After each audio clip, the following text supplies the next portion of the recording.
Hi, hello, good afternoon. We are the INSTAR project. We come from Cuba, and we're going to have a quick conversation with you. We expect to speak for 40 minutes or so, and hopefully you will have some question we can answer. INSTAR was invited to Documenta 15 in 2020, and we decided that it was very difficult to bring a live project to a very permanent and kind of fixed situation. So we decided to bring what we call unstable statics, or a fragmented experience, where we actually are going to have a changing exhibition. So every 10 days, the show is going to be different. And not only the way it looks, but also the subject it is addressing. Basically, we are trying to bring to Documenta artists and the practice of the independent art movement in Cuba, which existed always, but lately it has been even more robust. And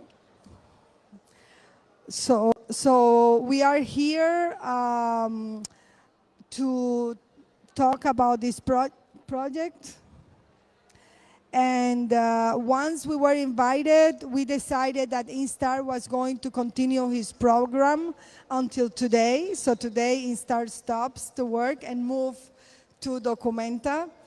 And all the public program moved to Documenta, and we're going to have some events in Cuba, some events here. And also we invited a kind of curatorial maybe role for this project. We had Clara Astiasarán, Ernesto, Oroza, and myself trying to conceive a little bit how we were going to bring the narrative and the story of the independent art movement in Cuba. ¿Tú quieres hablar de la fotografía? Yeah, okay. El audio tiene un delay. You listen me? Okay. My name is Ernesto Oroza. I'm Cuban artist and designer. I was invited by Tania to be part of this curatorial team. We call ourselves operators in some way. And we decide to use as a methodology to articulate all the project, the concept that was developed in the Soviet Union by Sergei Tetrakov, Factografía operativa. Operative is factographic.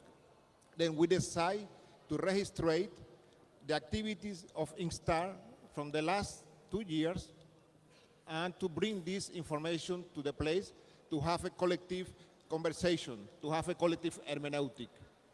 Then factography is a process of registration, documentation, to bring this content to the space and to use the montage, the installation, as a way to guide a conversation with others.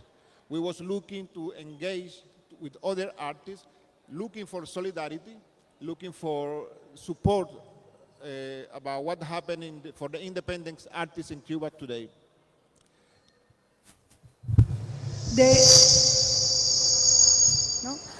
The way we select the artists, we didn't want to bring artists only for their amazing work, but we also wanted the artists to understand the idea of the lumbung, meaning working for others and working with others. So in this first exhibition, as Ernesto was saying, we are registering everything that happened to us in the last 2 years. That show is also gathering all the information out of the internet. And it was also a challenge to bring that in a narrative way that makes sense. And one of the first artists we thought of was Rachel Carrion, because we because he's one of the artists who was bringing on the putting on the internet his drawing reacting to what happened to Cuba. So maybe he can speak better about his work. Yeah. Sí. Hi, my name is Rachel Carrion. I'm a Cuban artist based in Spain for 10 years. And last 2 years, that was so very strong experience for me because I have been seeing all the repression in Cuba is getting worse. So that's why I decided to start to making drawings almost every day, and then I posted by Facebook, and it's a kind of timeline since 2020, a whole year till 2021, and I made many series taking all the events that have been happening in the Cuban society about repression. And I decided to include some elements to build the images as something symbolic, something surrealistic, to try to make a reflection about what's empathy and justice from from the whole world. So what we can say or what we can do with the Cuban case, and this is a special part in the timeline and the first hall, and I'm really thank you for INSTAR to invite me and to be here in Documenta for first time. Another artist that we brought was Hamlet La Bastida. He created a special project for this. And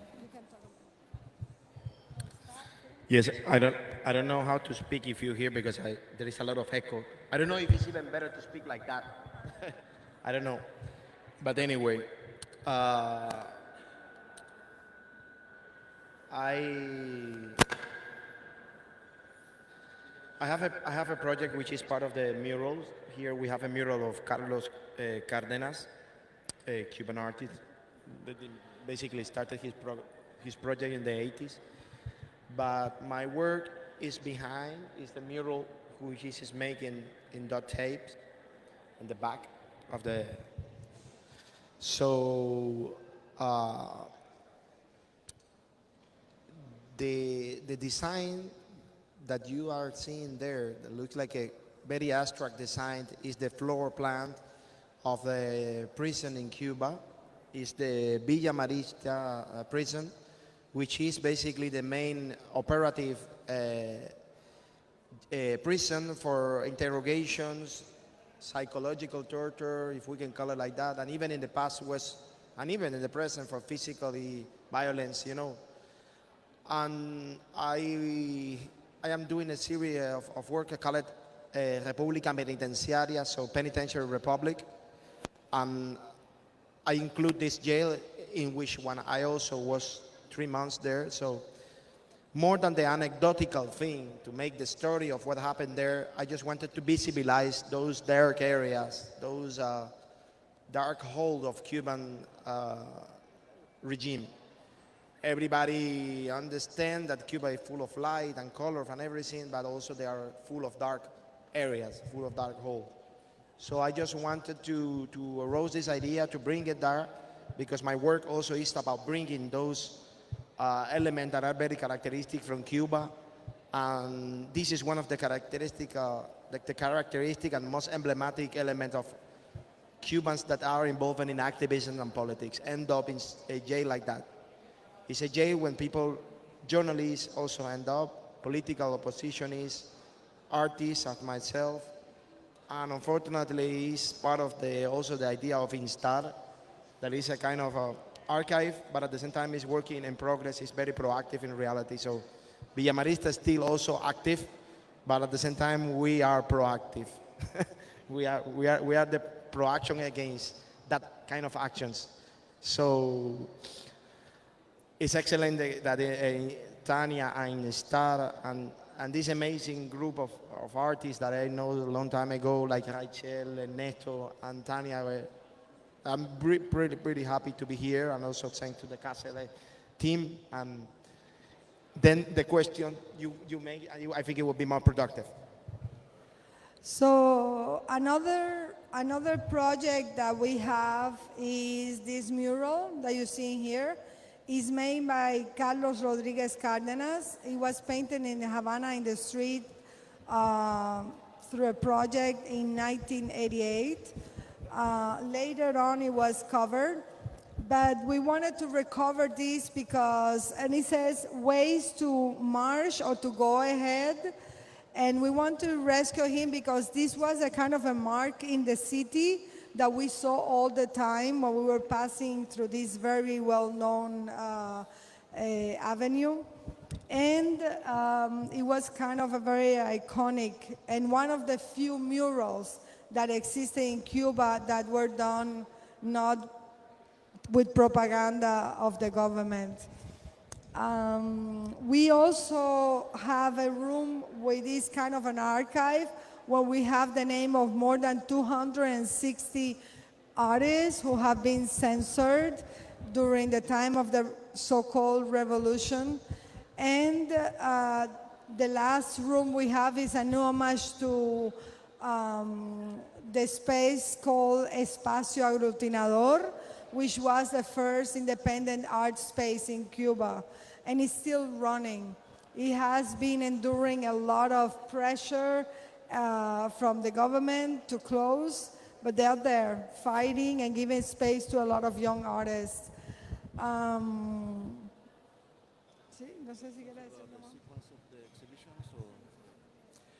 Then one of the things that we decided to do for organize the exhibition was to divide all the project in 10 exhibitions.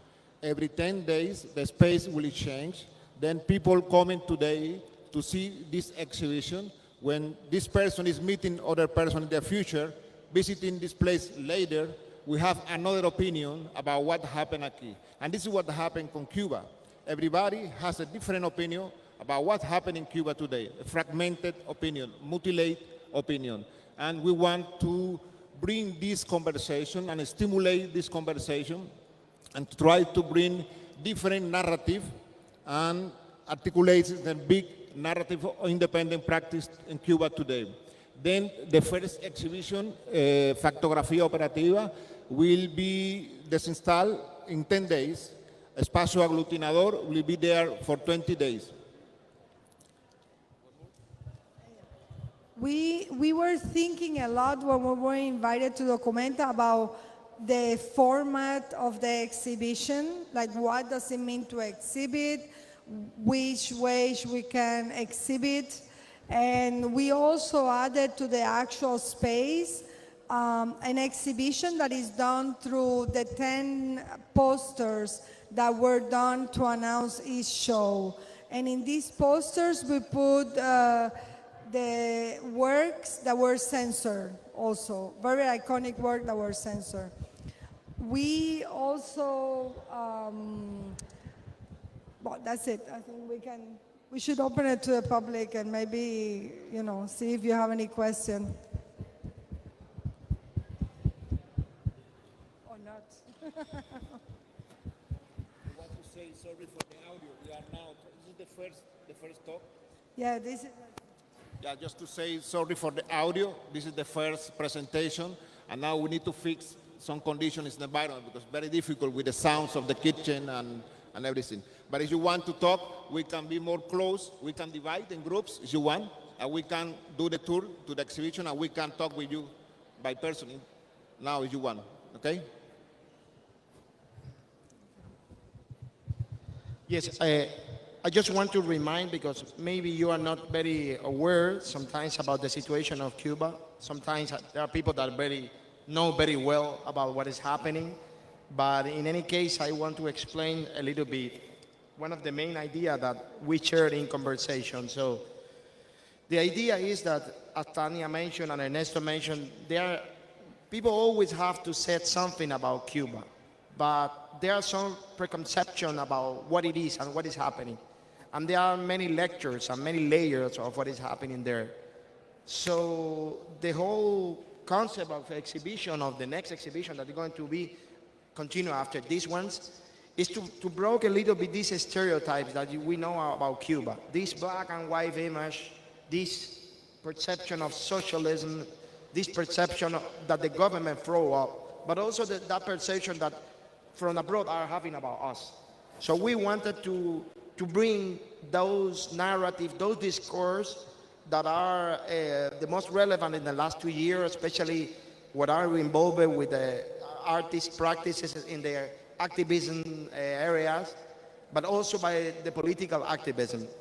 So now in Cuba, this is this kind of laboratory between the analog society and the digital society. You can see at the same time this corpus, this group of thinking and expression in the world of the artists that are here, like Rachel Carrion, for instance, like the same, I don't know, Ezequiel Suarez, that is in one side, and also Sandra Ceballos.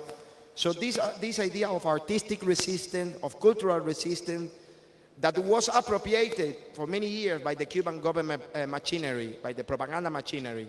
So the posters that are in the top of the first exhibition are very emblematic in that sense, because this is like a responding to answering a little bit to the demands of social justice and equality and civil rights of the society. Many of the posters that you see there are made by people that are not practicing art, and they are incredible.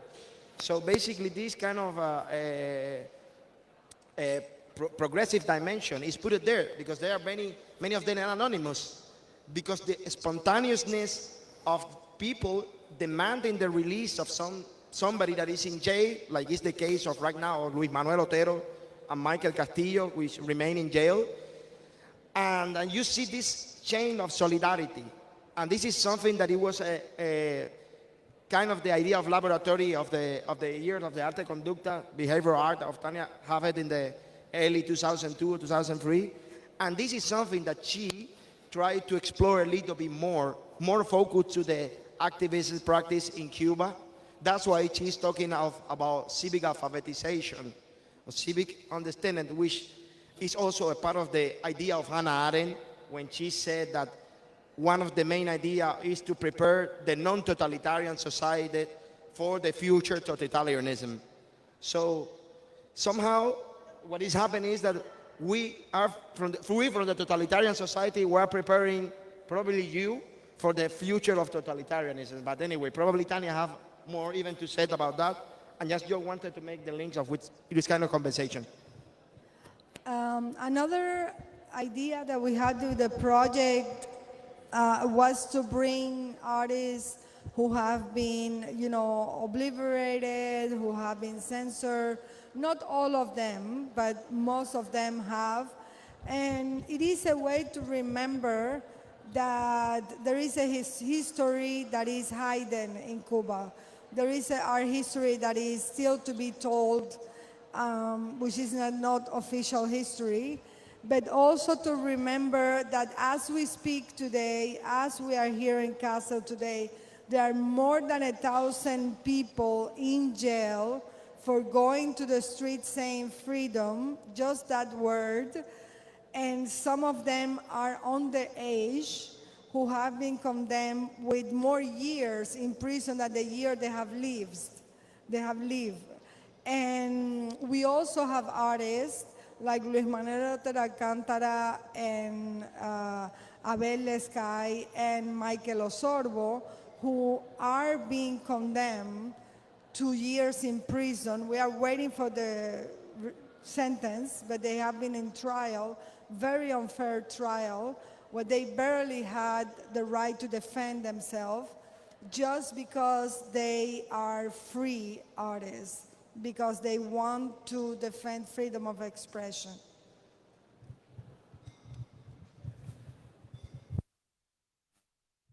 Any question?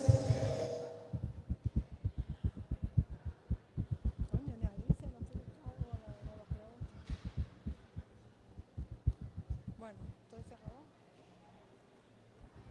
¿Ya? ¿Se acabó entonces? Ah, ok. Oye,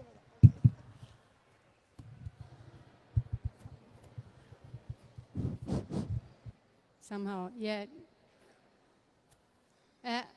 I heard that you were living in America right now, but you had a kind of,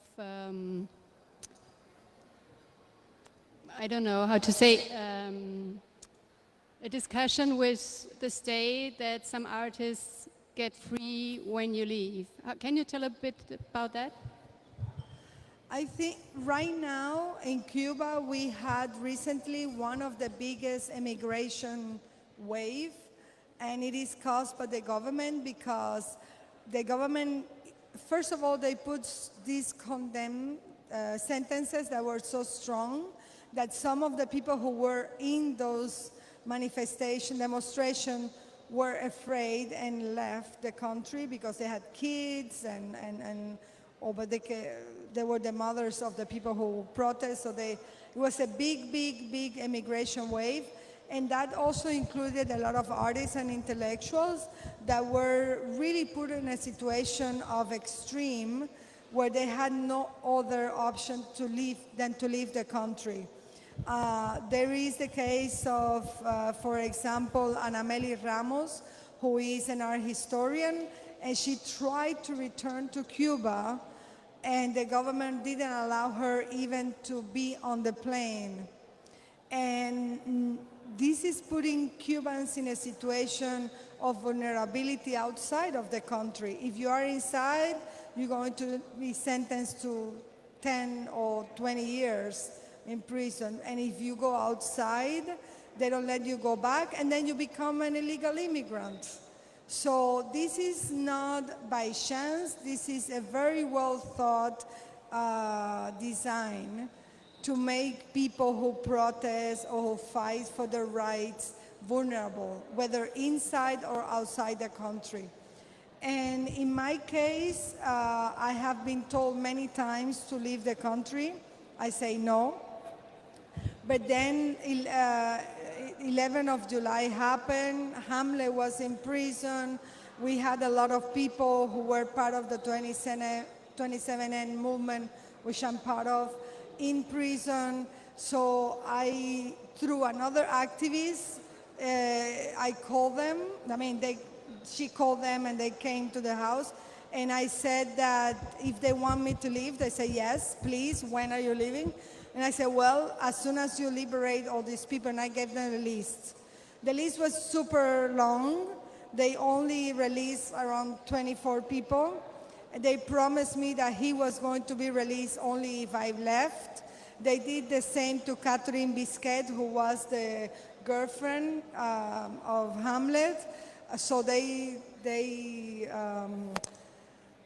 so it was a prize, and in a way, I don't see it as something that is bad, because for me, it shows that the civic society and the activists in Cuba have reached the level in which they can release people from prison, and they can actually do what before was only the option of other governments. Before, if you had a political prisoner in Cuba, you have to wait until another country decide to negotiate your freedom. Now we can do it. You know, it is a high price, a very high price, but it is what is happening now.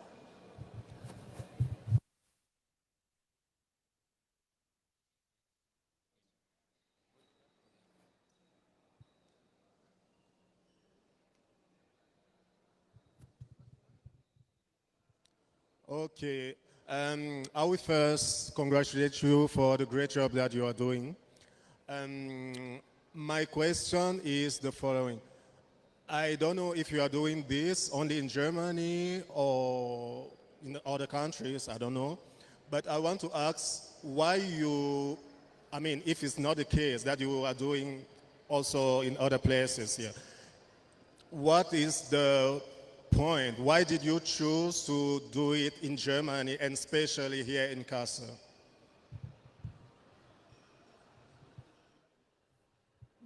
We just doing the show here so far. Hopefully we can do it in other places if people come and they like it and want to do it. But we wanted to use Documenta to bring these artists who have been called non-artists by the Cuban government. Like when we are in Cuba, we are not seen as artists. They tell us, you are not an artist, you cannot exhibit in the institutions, you have no right to do the work. So we wanted to bring those artists here because Documenta is the best way to legitimate them in the art. And we hope that many people know their work.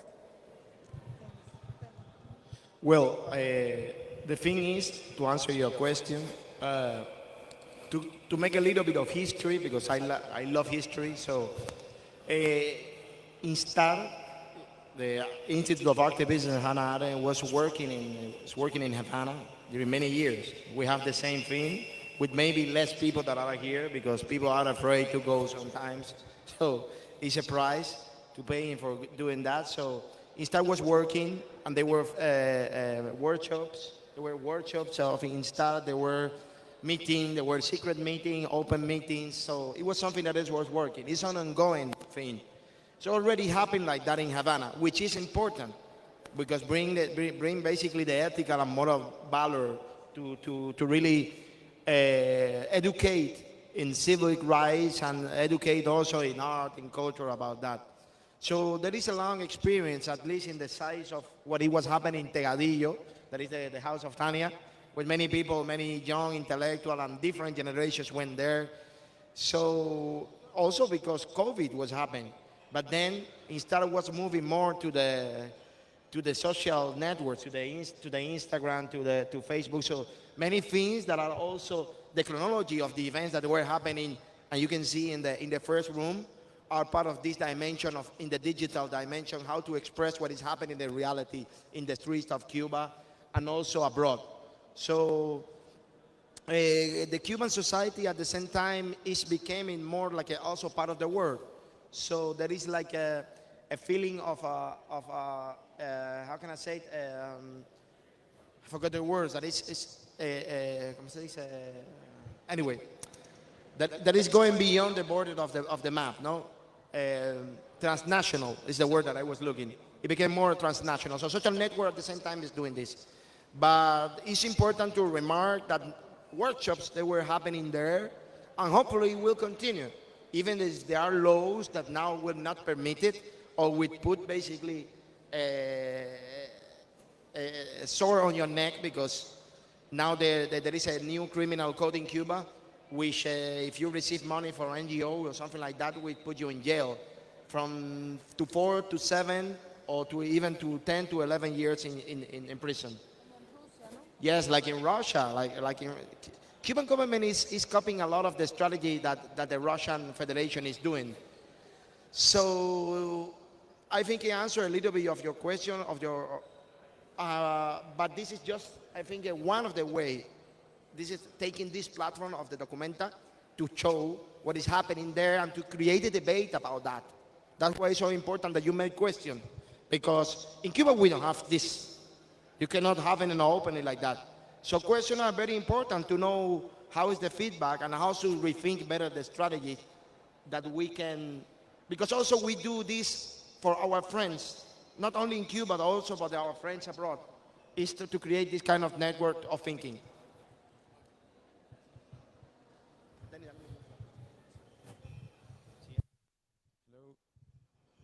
Hello. Thank you very much for the presentation.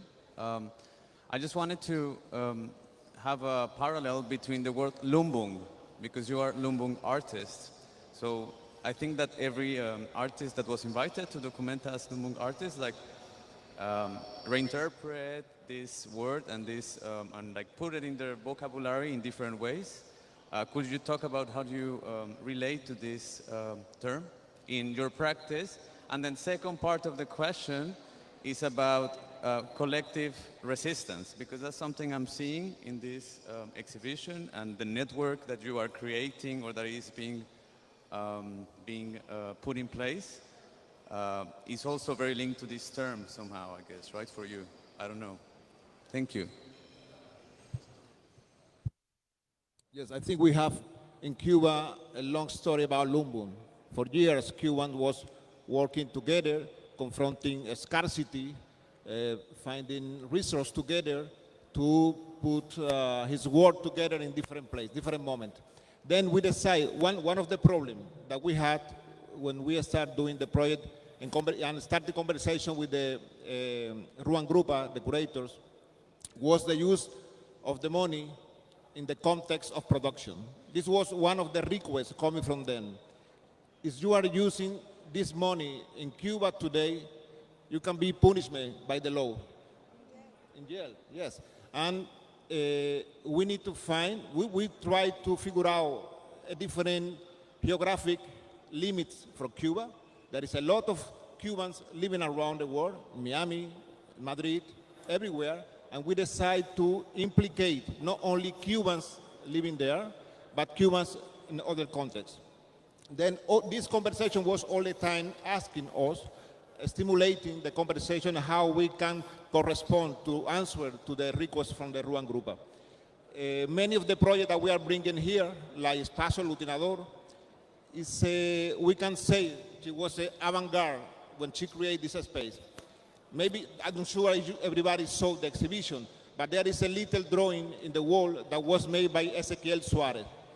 It was in 1994, it was an exhibition, and the government asked to Sandra Ceballos and Ezequiel Suarez to remove some pieces from the wall. They decide, maybe for the first time, don't do it. They don't want to mutilate an exhibition. And they decide to took everything, and Sandra invited Ezequiel and proposed to him to show all the work inside the Espacio Lutinador. And this is the moment that this space was born. Many of the artists here had exhibition in Espacio Lutinador for the last 30 years. You can see the archive at the end. Then Sandra in some way was a Lumbung avant-garde, or she was using his owl. You can see the archive and you can see the kitchen, the bathroom, the bedroom full of artwork, and people visiting the place with a very intensive program of activities.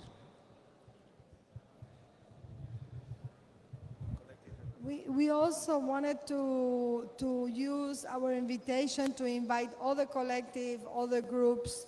So I think like everybody else, every other Lumbung group. So it was important also I want to reiterate what Ernesto said.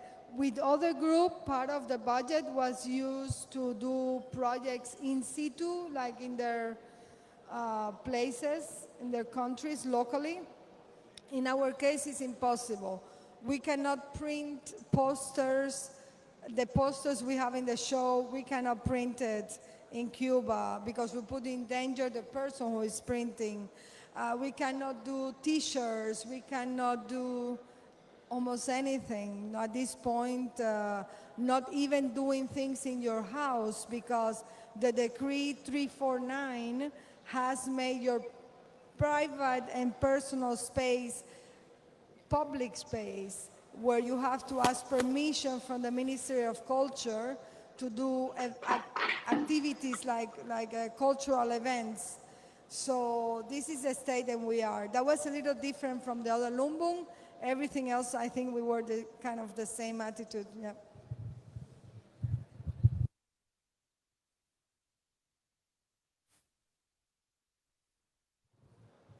Okay, well, thank you so much for coming. Oh, 1 second. Okay.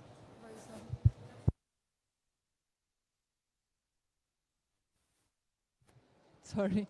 I'm just curious to understand how can you still communicate with each other, even organize to be able to come here? Like, how do you deal with this in your everyday life? And Signal. Oh, I don't have signal actually. Hello? We actually communicate through Signal, WhatsApp, And yes, it is all, even if we are in Havana, we communicate that way because sometimes we cannot meet in person. So that's how we do it. It's all thanks to the internet. We have now Clara Astiasarán, who is one of the operarios who put this project together. She's in Costa Rica at the moment. Hola, Hi, Clara. hello everyone. Thank you, Tania. Unfortunately, I lost my connection earlier. Well, I nothing to add to the conference that Tania and Ernesto and Rachel and Hamlet is there. Hi everyone, and I'm here. Sorry because I have personal issues right now. I just want to say that related to the mural behind the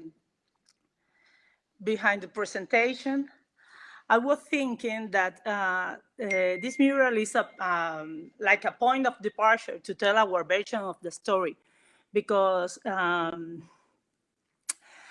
I think that it's a landmark, like Tania said, in the city, but also something that was changing this meaning for the public or the audience um,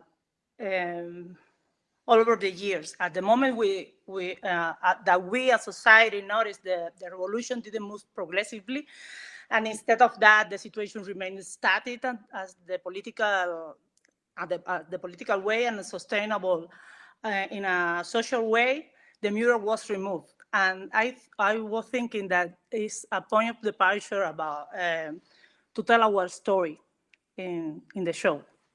I don't know if if you agree. What do you think? I don't know. Sorry, can you hear me? Yes, yes, we can. Yeah, we agree with you also. Yeah, cool. Yeah, so thank you for coming. And tomorrow we're going to have something at 5 p.m. It's going to be the presentation of one of the projects we invited. It's called Inventario, which is a data journalism, and is part of the resources that we use to put together the first show. Thank you so much.